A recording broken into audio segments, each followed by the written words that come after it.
দর্শক বন্ধুরা, আজকে এসছি আমি ভবানীপুর সেমিট্রি বা ভবানীপুর কবরখানা যাকে বলা হয়। তো জায়গাটা খুব সুন্দর। দেখুন, এটা ভবানীপুর সেমিট্রি বলেই পরিচিত, ঠিক আছে না? ওই ঐতিহাসিক সমৃদ্ধ সমাধিক্ষেত্রটি সাধারণ ক্ষেত্রে মোটামুটি 1807 সাল থেকে শুরু করে সাধারণ মানুষের সমাধিক্ষেত্রের জন্য ব্যবহার করা হয়, ঠিক আছে?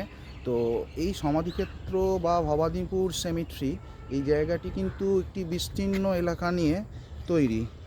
মোটামুটি এটি 15 ডিএল খান রোড এই জায়গায় অবস্থিত, ঠিক আছে? দেখতে পাচ্ছেন এখানে বহু কবর রয়েছে।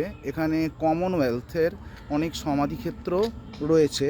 মোটামুটি প্রথম বিশ্বযুদ্ধে দেখা যায় এখানে 695 জন এবং দ্বিতীয় বিশ্বযুদ্ধে 617 জন কমনওয়েলথ আর্মির সমাধিক্ষেত্র রয়েছে, ঠিক আছে? জায়গাটি খুবই সুন্দর এবং খুব সাইলেন্স জোন। ন্যাচারালি যারা এরকম খুব সাইলেন্স জোন পছন্দ করেন বা খুব নিস্তব্ধ একটা জায়গা যেখানে খালি মৃত কবর ছাড়া আর কিছুই নেই, তো তাদের ক্ষেত্রে খুবই ভালো লাগবে এই জায়গাটি।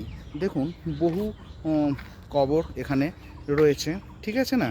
তো মোটামুটি আমাদের এখানে বলতে গেলে উল্লেখযোগ্য সমাধি লেখক চার্লস ডিকেন্সের পুত্র ওয়াল্টার ল্যান্ডার ডিকেন্স এবং ভারতীয় বক্সিংয়ের জনক পরিচিত নামে পি.এল. রায়ের সমাধিক্ষেত্র আছে। এটি ভবানীপুর থেকে অ্যারাউন্ড 2 কিলোমিটার দূরে অবস্থিত। বুঝতে পারছেন যে এটি খুবই সুন্দর একটি স্থান। দেখতে পাচ্ছেন অসংখ্য কবর এবং গাছ বা গার্ডেনিং করা হয়েছে, ঠিক আছে না? কেন অনেক মানুষের তাদের প্রিয়জনদের কবর এখানে দেওয়া হয়, তো তারা ন্যাচারালি প্রেয়ার করতে বা নানান রকম যে রিচুয়ালসগুলো আছে সেগুলো করার জন্যে এখানে আসে। বা যেটা সবথেকে বড় ভালো লাগে সেটা এখানে কমনওয়েলথ আর্মির যে জায়গাটি রয়েছে এটি মোটামুটি বন্ধ থাকে, সবসময় খোলা হয় না। এখানে অনেক কমনওয়েলথ আর্মির কবর রয়েছে যেগুলো আপনারা হয়তো এলে সুনির্দিষ্ট দিনে, আমার ঠিক জানা নেই, হয়তো দেখতে পাবেন।